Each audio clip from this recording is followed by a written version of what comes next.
Assalamualaikum warahmatullahi wabarakatuh. Terima kasih sudah menonton video ini. Selamat datang di channel Dosen Deso. Masih bersama saya Fajar Rahman Hariri. Pada video kali ini saya akan membahas mengenai 8 amalan yang saya lakukan saat tes CPNS dan alhamdulillah bisa membawa saya lulus CPNS.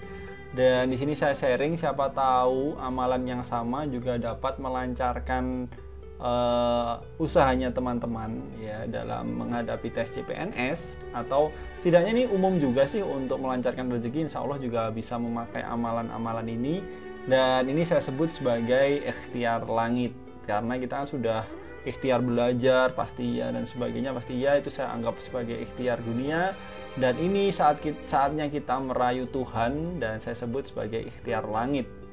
Apa saja sih 8 amalan itu? Pantengin terus video ini.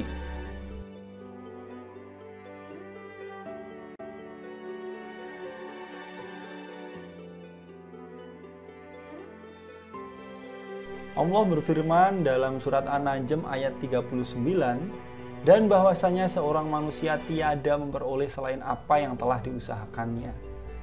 Jadi hasil yang akan teman-teman dapat itu pasti akan sebanding dengan usahanya teman-teman. Ya, usaha ini dapat berwujud macam-macam. Bisa belajar, mungkin ikut les, mungkin beli buku, mungkin latihan tryout dan sebagainya. Namun ada juga faktor-faktor lain yang mungkin dapat melancarkan jalannya teman-teman. Ya, meskipun tidak berhubungan langsung dengan materi ataupun soal-soal CPNS. Ini saya sharing berdasarkan pengalaman saya pribadi, karena ada juga teman-teman yang nanya amalannya dulu apa bang gitu kan. Jadi di sini saya sharing berdasarkan pengalaman saya, siapa tahu ya apa yang sudah saya lakukan terus teman-teman praktekkan, alhamdulillah misalkan ya dapat juga melancarkan jalannya teman-teman. Ini saya cuma sharing gitu ya. Nah, ini saya rangkum menjadi 8 ya, ada 8 amalan untuk lulus CPNS. Yang pertama adalah berbakti kepada orang tua. Ini saya yakin teman-teman, semua kemudahan yang saya terima ini adalah karena ridhonya Allah. Nah, dalam salah satu hadis itu kayak gini ya bunyinya, ridho Allah fi ridho walidain. Ridho Allah terletak pada ridho kedua orang tua. Jadi kalau kita mau mendapatkan ridhonya Allah ya kita harus mendapatkan ridhonya orang tua. Dan saya meyakini itu ya. Jadi semua kemudahan yang saya terima karena ridho Allah. Nah, kenapa Allah ridho? Ya karena orang tua juga meridhoi saya gitu. Itu alasan saya meletakkan bakti kepada orang tua sebagai langkah awal ikhtiar langit ini. Saya sering cerita ke teman-teman gitu. Bukan karena doa saya ini, saya lulus CPNS bukan karena doa saya, tapi karena doa orang tua saya ini kayaknya. Saya selalu bilang seperti itu ke teman-teman gitu. Ini doa orang tua saya, itu doa orang tua saya. Saya punya keyakinan kalau kita nyenengin orang tua ya teman-teman, insya Allah insya Allah jalan itu enak, lancar banget. Bahkan ada kan kalimat yang kayak gini, perlakukan orang tuamu layaknya raja, maka rezekimu akan seperti raja. Nah, saya juga meyakini itu.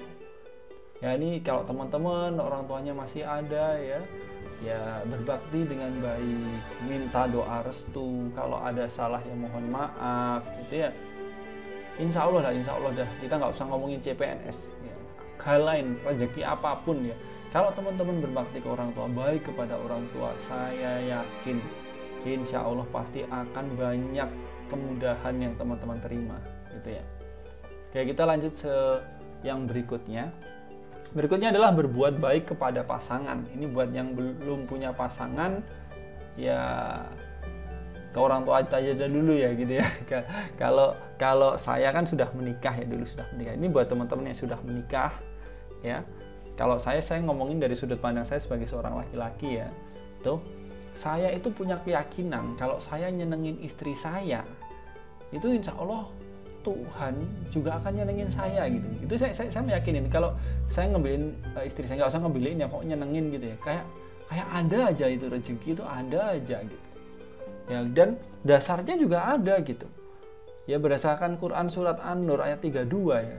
Dan nikahkanlah orang-orang yang sendirian di antara kamu dan orang-orang yang layak menikah dari hamba-hamba sahayamu yang laki-laki dan hamba-hamba sahayamu yang perempuan. Jika mereka miskin, maka Allah akan menjadikannya kaya dari kurnia-Nya. Karena Allah itu adalah maha luas pemberiannya, lagi maha mengetahui. Jadi banyak yang meyakini kalau menikah itu akan melancarkan rezeki, membuka banyak pintu rezeki dan saya juga meyakini itu gitu. Dalam buku 7 Keajaiban Rezeki punyanya Ibu Sentosa, beliau tuh mengibaratkan istri itu sebagai bidadari kedua dan ibu kandung adalah bidadari pertama. Jadi ketika doa yang dipanjatkan oleh sepasang bidadari dalam kehidupan seorang pria itu akan menembus langit dan mempercepat turunnya rezeki. Ya, jadi kayak misalkan suami istri ya doanya itu ditambah lagi doa seorang ibu untuk impian anaknya itu, jadi kekuatannya itu menjadi lipat 3 kali lipat gitu. Buat teman-teman yang mungkin perempuan ya, membahagiakan suami, hal-hal sepele lah, misalnya dengan tersenyum, dengan kalimat yang santun, dibikinkan kopi atau teh, dibikinkan makanan apa kesukaannya, itu sudah membahagiakan pasangan. Itu insya Allah rezeki juga pasti akan lancar. Oke, kita lanjut saja. Berikutnya amalannya adalah sedekah. Sedekah ini saya sudah berkali-kali ini membuktikan ini, tidak hanya di tes CPNS, hal banyak saya sudah membuktikan. Saya sering banget kalau punya masalah udah sedekah. Saya punya misalkan hal apa gitu ya, hambatan gitu, saya usahakan untuk sedekah. Insya Allah nanti dikasih kemudahan oleh Allah gitu. Kalau nggak percaya silahkan dicoba lah. Coba aja ya kalau nggak percaya tuh. Nah, ini berdasarkan beberapa hadis dan juga Quran ya. Ini berdasarkan hadis ya, berinfaklah wahai anak Adam, niscaya aku berinfak kepadamu. Ini Allah sudah janji kayak gitu. Kalau kita berinfak ya, ngasih ke orang, ya Tuhan itu juga nggak akan sayang untuk ngasih kita gitu. Berdasarkan surat Saba ya, 39, dan barang apa saja yang kamu nafkahkan maka Allah akan menggantinya, dan dialah pemberi rezeki yang sebaik-baiknya. Itu banyak juga kalau mau nyari dasar tentang sedekah itu banyak ya. Kalau nggak percaya praktekin aja dulu, praktekin. Saya sudah beberapa kali, saya nggak akan bercerita detail, tapi saya meyakini ini teman-teman. Kalau nggak percaya silahkan dibuktikan ya. Terus sedekah, saya nggak punya uang, saya nggak. Sedekah itu bisa wujudnya macam-macam. Berdasarkan hadis ini ya, senyummu adalah sedekah. Anjuran untuk berbuat kebaikan dan meninggalkan keburukan adalah sedekah. Memberi petunjuk kepada seseorang yang tersesat di jalan adalah sedekah. Menyingkirkan batu, duri, dan tulang dari jalan adalah sedekah. Jadi sedekah tidak harus berwujud uang gitu, berwujud materi, itu tidak harus teman-teman. Kita senyum ya, ini nolong orang itu juga sedekah gitu. Dan di salah satu hadis yang saya tahu itu Rasulullah juga pernah bilang kepada sahabat, 1 dirham itu bisa mengalahkan yang 100.000 dirham. Ini untuk sedekah. Jadi yang 1 dirham bisa mengalahkan 100.000. Terus nanya sahabat, kok bisa kayak gitu? Iya, misalkan ada seseorang yang dia cuma punya uang 2 dirham terus disedekahkan 1 dirham. Terus ada lagi orang yang mungkin hartanya banyak ya, dan dia sedekah cuma 100.000 dirham. Secara nominal 100.000 dirham itu lebih banyak daripada 1 dirham. Tapi di mata Tuhan hitungan itu tidak berlaku. Misalkan teman-teman cuma punya uang 2.000 ya, disedekahkan 1.000, itu bisa ngalahin ya konglomerat yang sedekah 1 juta. Jadi yakin hitungannya Tuhan Gusti Allah itu udah beda dengan hitungannya kita perihal sedekah. Jadi sekecil apapun usahakan untuk tetap sedekah. Kalau nggak bisa uang, bisa dengan senyuman dan lain-lain. Itu ya. Oke, berikutnya adalah dengan cara istighfar. Jadi amalan berikutnya adalah istighfar. Kenapa istighfar? Ya, di sini berdasarkan hadis ini ya, riwayat Ahmad dari Ibnu Abbas, barang siapa memperbanyak istighfar, niscaya Allah memberikan jalan keluar bagi setiap kesedihannya, kelapangan untuk setiap kesempitannya, dan rezeki dari arah yang tidak disangka-sangka. Tuh, kan? Jadi karena apa ya? kita itu kadang-kadang mikir kayak gini, saya sudah berdoa nih, saya sudah gini gitu ya, tapi kok nggak apa ya, nggak dikabulkan misalkan ya. Nah, salah satu yang menghambat doa kita diijabah atau rezeki, kita ngomongin rezeki ya, rezeki kita turun ya, Allah kan sudah ngejamin ya rezeki kepada setiap umatnya. Tapi ada ya hal yang dapat menghalangi rezeki itu turun. Salah satunya adalah dosa karena maksiat yang sudah dilakukan. Doa juga gitu, kadang Allah sudah janji untuk ini astajib lakum, berdoalah niscaya akan aku kabulkan. Nah tapi kan ya nggak semua. Kayak misalnya ini, kita punya anak atau punya temen, kita punya temen yang ngeselin ya, yang nggak baik banget sama kita, terus dia minta uang lah atau minta tolong, kadang-kadang kita kan juga malas kan gitu ya. Ya Allah mungkin juga kayak gitu. Kalau orangnya aja sudah bisa berbuat doa, kita mau ngasih ya Tuhan bisa saja malas kan gitu kan ya, kayak kita. Tapi kalau orangnya baik ya, dengan tanpa disuruh pun, tanpa diminta pun, kita akan ngasih orang itu dengan senang hati. Ya Allah juga gitu, kalau kita baik ya Allah akan dengan senang hati kok ngasih kita, memberikan kelancaran ke kita, ngebantu kita, itu saya yakin seperti itu. Nah istighfar ini hubungannya dengan tobat, dengan introspeksi diri dan muhasabah. Kita menyadari kesalahan, berjanji tidak mengulangi dan melakukan amal soleh, gitu ya. Ini lagi ada juga dari sampai firman Allah di surat Nuh ya, 10 sampai 12 ayat 10 12.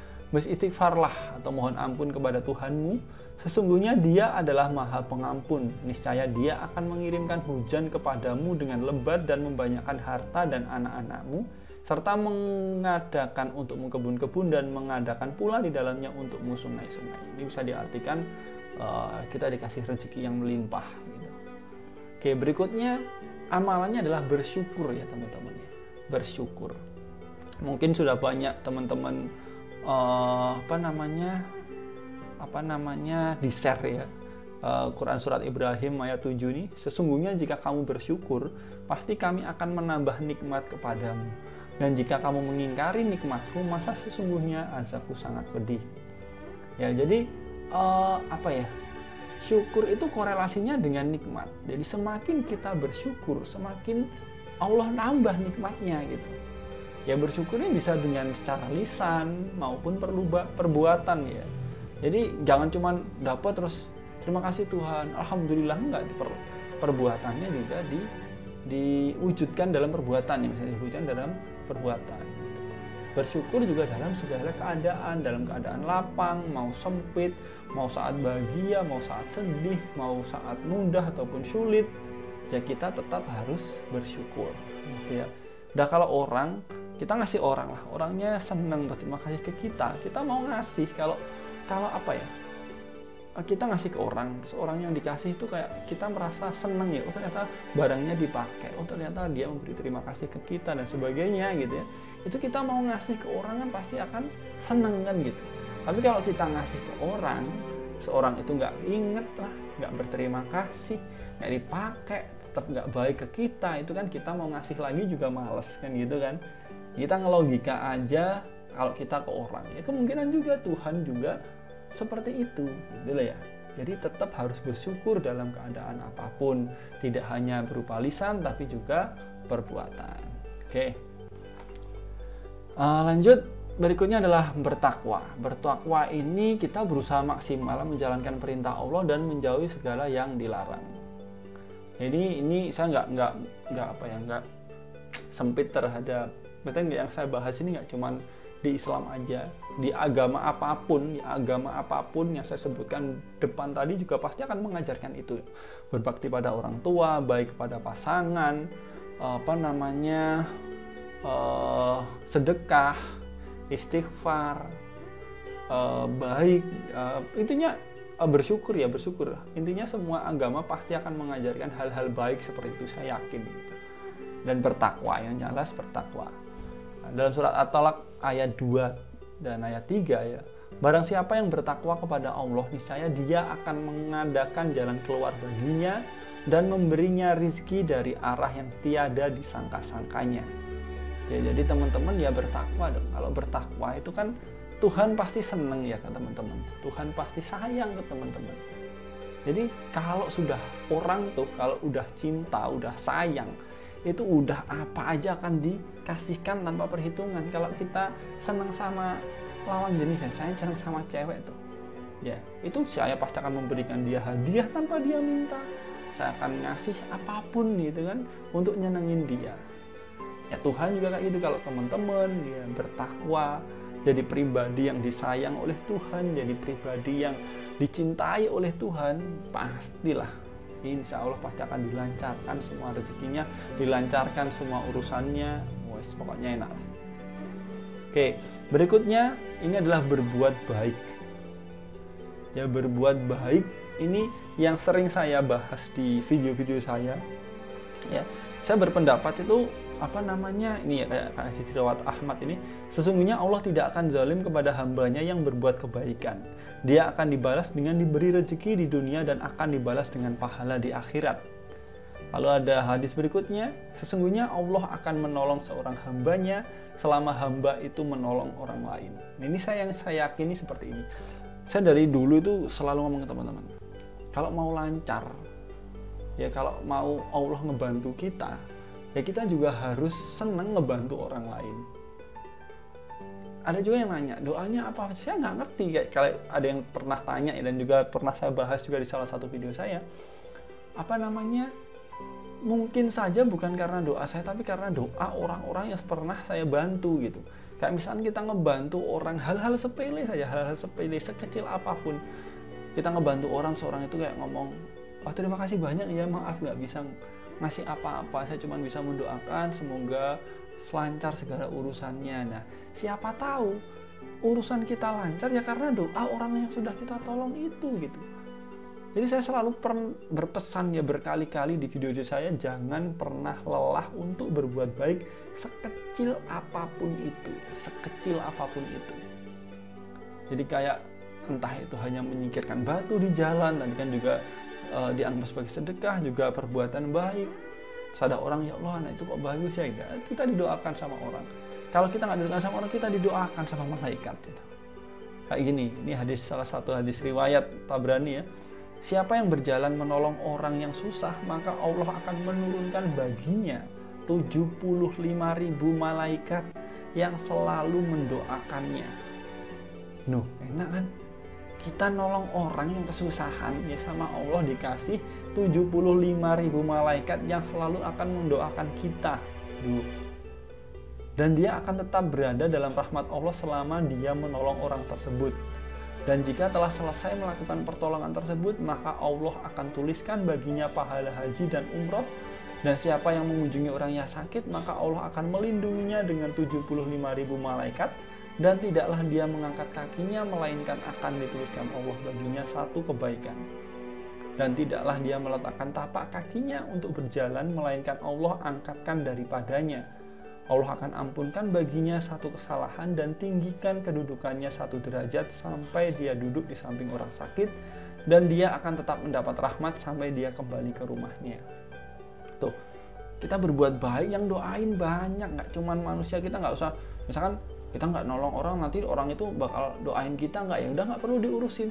Tuhan udah ngejamin nih, Allah udah ngejamin akan ada 75.000 malaikat yang selalu doain kita. Tuh enak kan? Jadi sekali lagi, jangan pernah lelah untuk berbuat baik sekecil apapun itu. Ya. Oke, berikutnya adalah ini yang ini salah satu senjatanya keluarga saya. Ya. Ini pesennya ibu saya, keluarga dari ibu saya itu sholawat. Ini senjata keluarga saya itu sholawat, teman-teman. Saya juga share ya di salah satu video saya.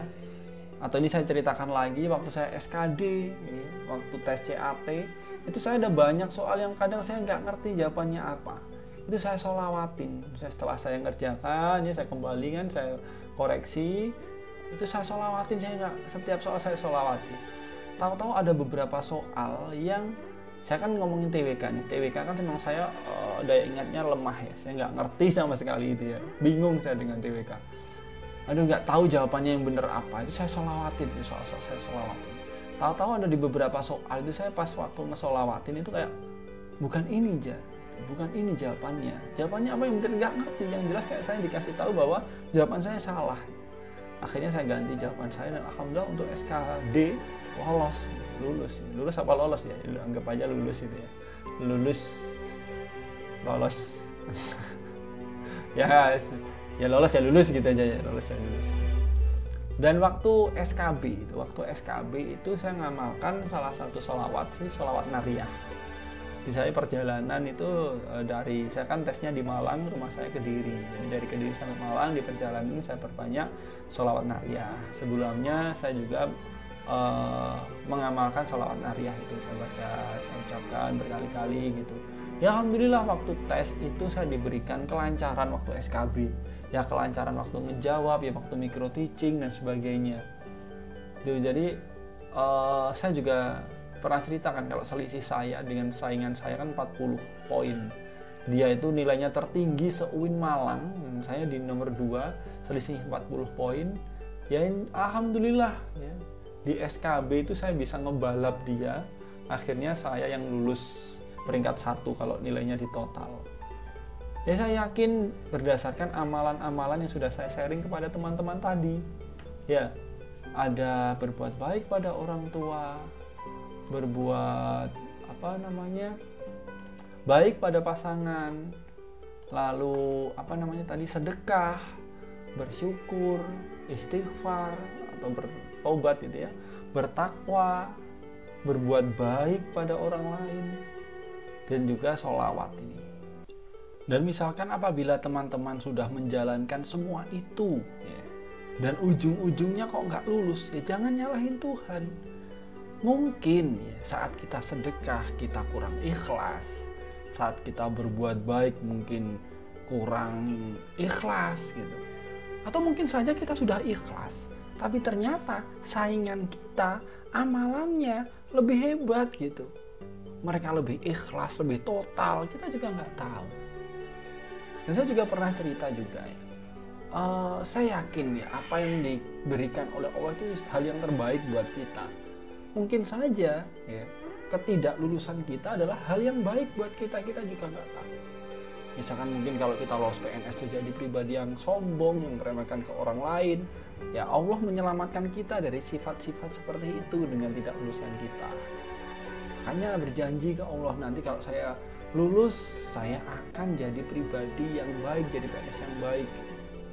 Atau mungkin ternyata Allah menyiapkan hal yang lebih baik dari PNS. Kita nggak jadi PNS, tahu-tahu disiapkan rezeki yang jauh lebih banyak, yang lebih berkah, yang lebih barokah, lebih manfaat, kita juga nggak tahu. Jadi kita yang paling penting juga harus berprasangka baik terhadap Tuhan.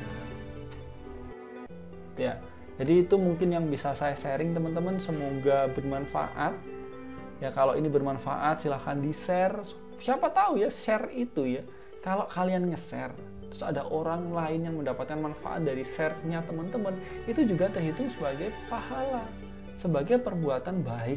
Insya Allah itu juga bisa melancarkan rezeki teman-teman. Kalau teman-teman sering ngebantu orang lain, insya Allah Tuhan juga akan ngebantu teman-teman. Jadi ya, buat yang suka channel ini silahkan di subscribe supaya nggak ketinggalan info menarik, dan jangan lupa untuk like, komen, dan juga share. Saya Fajar Rahman Hariri. Wassalamualaikum warahmatullahi wabarakatuh. Bye.